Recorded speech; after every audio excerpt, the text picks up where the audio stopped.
Okay, so we're going to continue talking about slope of lines, and we're going to call this part 2. Now, in part 2, we're going to find the equation, we're going to find the slope of a line given the equation. In the previous lesson, in part 1, we found the slope of a line given 2 points on the line. All right, so now we're just going to find the slope where the equation is given. So to talk about that, let's kind of review a previous lesson. So in a previous lesson, you had to graph this line. So let's talk about graphing to this review.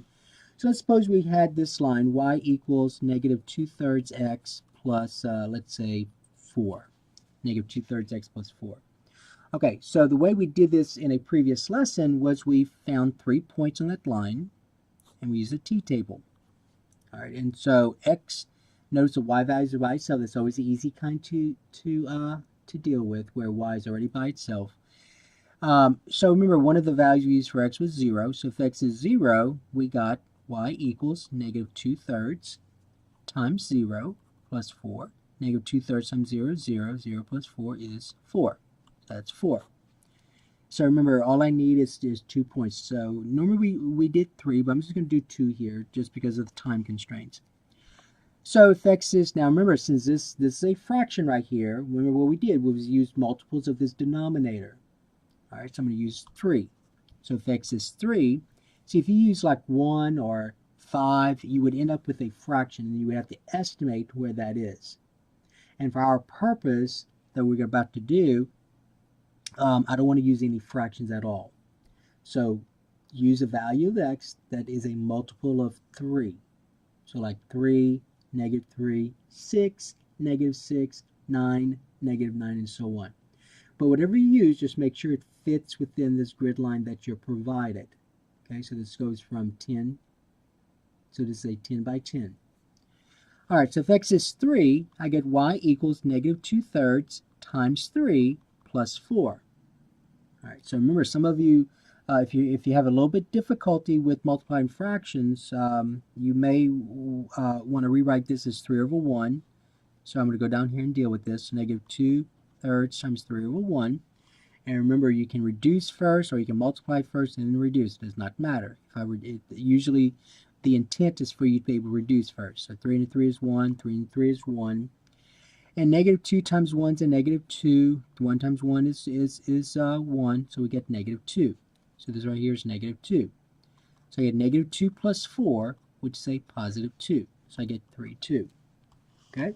So I'm going to plot those 2 points. So 0, 4 is here. And then 3, 2 is here. Okay? 3, 2 is here. And so I'm going to draw this line.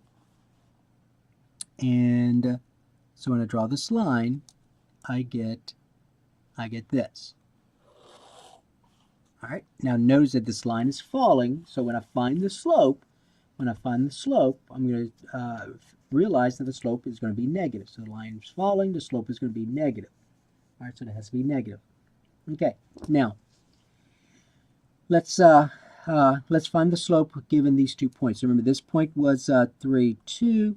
And this point was 0, 4. So let's find the slope. Now again, let's label these. Let's call this x1, y1. This will be x2, y2. Okay? All right, so remember, that's a 4 right here. Okay, so the slope is y2 minus y1 over x2 minus x1. All right, so y2 here is 4. I'm going to subtract y1, which is 2, divided by, since I started with y2, I'm going to start with x2. So 0, subtract x1, which is 3. Well, 4 subtract 2 is 2. 0 subtract 3 is negative 3. So I get negative 2/3. So slope is negative 2/3. All right, slope is negative 2/3. Now, here's what I want you to look at. See, the slope is negative 2/3, right? And we found the slope by actually graphing this line to find the slope. So I graphed this line, I found 2 points in the line, and I use a slope formula based on part 1 of our lesson. But I want you to notice this. You didn't have to do all of this. Notice that, remember, the slope is negative 2/3. Do you see a negative 2/3 in your equation? And you do. It's right here. So this negative 2/3 is a coefficient of x. Now, keep in mind, though, that y is by itself. That's important. Y has to be by itself. But if y is by itself, the slope turns out to be the coefficient of x. That's your slope. Whatever you multiply in the variable x by is your slope. But again, y has to be by itself. So before you find the slope, you got to make sure y is by itself. And notice this 4 right here. See this 4? That 4 corresponds to that 4. And remember, that's where the graph crosses the y-axis. So this 4 right here, this constant is your y-intercept. So this coefficient is your slope. And so this is your slope. So this is your slope.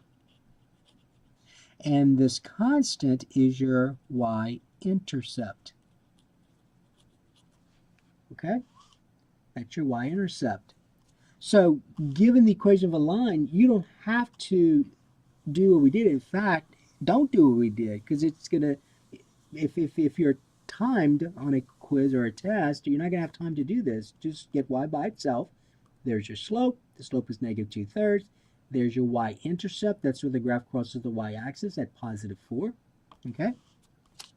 All right, now here's the idea, though. The form, this is going to be called slope-intercept form. So the form looks like this. It's y equals, remember the symbol for slope is mx plus b. So y equals mx plus b. So this is called slope-intercept form. Slope-intercept form. So give an equation to find the slope. To find the slope, you're going to put in slope-intercept form. So slope-intercept form means you got to get y by itself. And it's called slope-intercept form because from here you can determine the slope and you can also determine the y-intercept. Now be careful, that's just not any intercept, that happens to be the y-intercept. That's where the graph crosses the y-axis. It doesn't say anything about the x-intercept. This says that that's the y-intercept. Okay? Okay, slope-intercept form. So remember that word. Slope-intercept form is y equals mx plus b.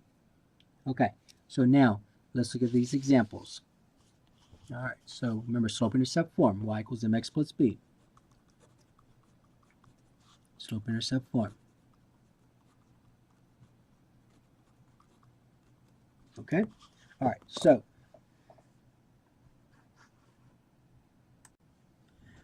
so we're going to find the slope of each line. So here's number 1. Okay, number 1, suppose we had y equals 5x minus 2. All right, so if y equals 5x minus 2, y is already by itself. So that's important. Y is already by itself. So we know that if y is already by itself, that's going to be slope-intercept form. And whatever I'm multiplying the variable by, that coefficient is the slope. All right, so that means this. That means that I am multiplying x by 5, so 5 is your slope. So we say slope equals 5. Now remember, that's all they want you to do was to find the slope. Now in the next lesson, or in the next section, you're also going to have to talk about the y-intercept. So if they asked you, just to give you a preview of what's going to come up, so this line, if you were to graph this line, the line would cross the y-axis at -2. So just take a note. I just want you to note this. Note that the y-intercept is -2. Remember your constants, whatever this constant is. So don't say it's 2. Remember your constant's a -2. All right, but all they want you to do in this problem, though, is find the slope. And that's all they want you to do for each of these problems, find the slope. But I just wanted you to be aware that this is in slope-intercept form, so you can also talk about the y-intercept, where the graph crosses the y-axis. The graph crosses the y-axis is constant, -2. All right, number 2, suppose we had this. Suppose we had 2x plus y equals 7. 2x plus y equals 7. Now, here's where students make a mistake. You got to think about what you have. So they'll say, all right, I remember the slope as being the coefficient of x, which it is, and so they'll say the slope is 2. But remember, though, before you determine that, you got to make sure it's in slope-intercept form. Well, it's not. Y is not by itself. So to get y by itself, you got to take this term and bring it to the other side using our properties. So I'm going to subtract 2x from both sides. So you got to be careful. subtract 2x from both sides, and we're going to put it in descending order. So I'm going to get, when I combine like terms, that's 0, so I get y equals, and let's put this in descending order. So I get negative 2x plus 7. All right, so you got to get y by itself. So now the slope is negative 2. That's your slope. So if you were to graph this line, you would notice that the line will fall. The line falls. All right, slope is negative, the line falls. Okay? All right. Let's see. Let's look at this problem. Suppose we had this. Number 3. So here y was already by itself. Here y was not, but it was easy to get by itself because in this equation, the coefficient of y was 1. All right? But you had to get y by itself to find the slope. So don't say the slope is 2. The slope is actually, you see now, the slope is actually negative 2. So you get y by itself. You got to put it in slope-intercept form. But what if you had this? What if you had 3x plus 2y equal 7? I'll make this 8. So 3x plus 2y equal 8. All right, now again, be careful. Don't say the slope is 3. Slope is not 3. Because remember, to find the slope, it has to be in slope-intercept form. So y has to be by itself. All right, so what you're going to do first, is you're going to isolate the variable y. So you got to leave this term by itself and bring the 3x to the other side. All right, so I'm going to subtract 3x from both sides, just like I did here. I subtracted 2x. You subtract 3x. Combine like terms. 3x minus 3x is 0, so you get 2y equal a negative 3x plus 8. That's what this is, negative 3x plus 8. But remember, though, again, don't make a mistake and say the slope is negative 3. It's not, because you're going to get y by itself. So I'm going to rewrite this over. So the next step is to divide both sides by 2. What you do one side, you do the other. So 2 divided by 2 is 1, so I get y equals. Now always write this as 2 fractions. So negative 3x plus 8 over 2 is the same thing as saying negative 3 halves x plus 8 over 2. And reduce if you can, and I can, so I'm going to rewrite this over. Negative 3 halves x plus 4. All right, so once you write in slope-intercept form, remember this is slope-intercept form. Once you write in slope-intercept form, you now know the slope. The slope is negative 3 halves. That's your slope, negative 3 halves. Okay? All right, let's look at number 4. Or number 4. So number 4, you have, let's say you have this. You have 2x minus 3y equal, let's say, 9. 2x minus 3y equal 9. All right, so again, I'm going to subtract 2x from both sides. So remember, you got to get y by itself. So subtract 2x from both sides. So 2x minus 2x is 0. So I get 0 minus 3y is a negative 3y. Now be careful. Negative 3y, not positive 3y. Negative 3y equal, and then that's negative 2x plus 9. All right, so just like we did a while ago, see it here. Next step was to divide by 2. So the next step is to divide by negative 3. Now be careful, though, because I am dividing by negative 3. But it's not that difficult. So divide both sides by negative 3, just like this. All right, and remember what we just did. So when we did this, so how this look? We then wrote it as 2 fractions. So you're going to say 3 divided by negative 3 is 1. Negative 3 divided by negative 3 is 1. 1 times y is y. Equal. All right. Now do this first. Say negative 2x divided by negative 3 plus 9 divided by negative 3.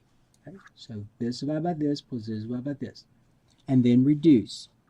Y equals reduce or simplify. A negative divided by negative, remember, is a positive now. Negative divided by negative is a positive. So this is going to say this is 2/3 x. A positive 9 divided by negative 3 is a negative 3.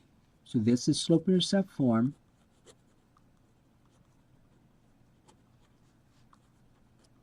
And so therefore your slope is a coefficient of x, so that's 2/3.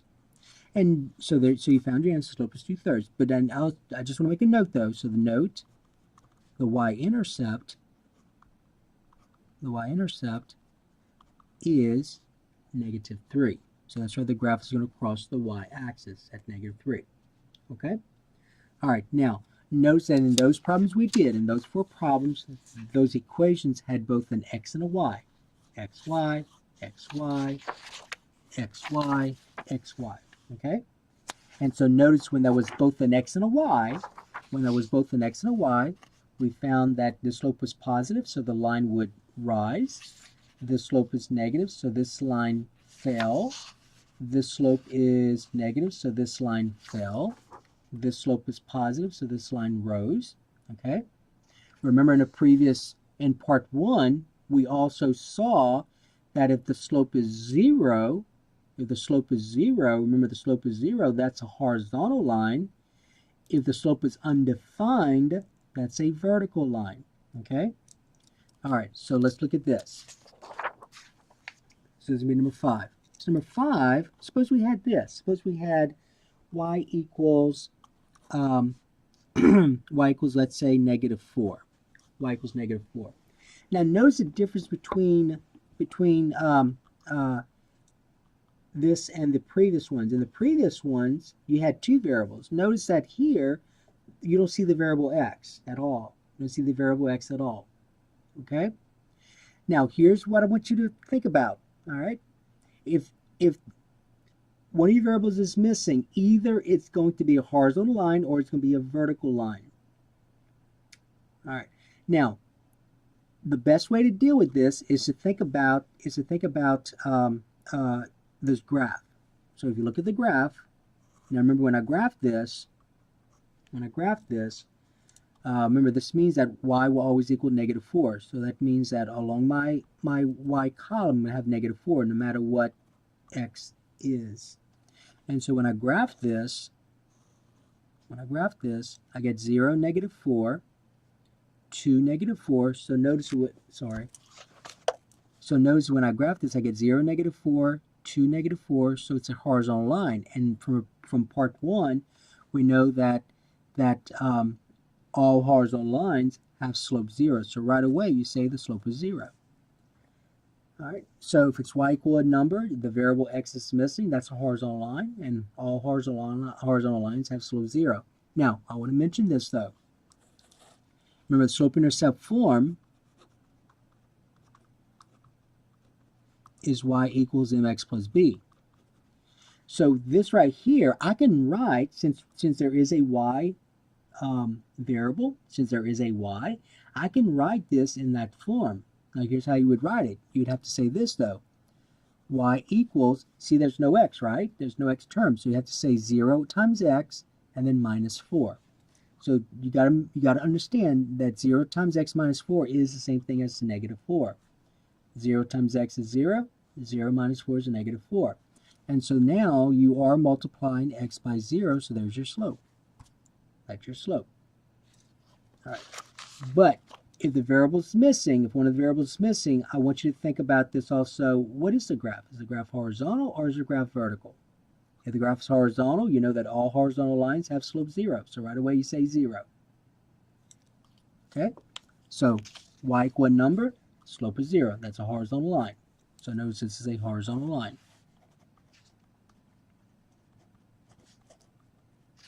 Okay? And all horizontal lines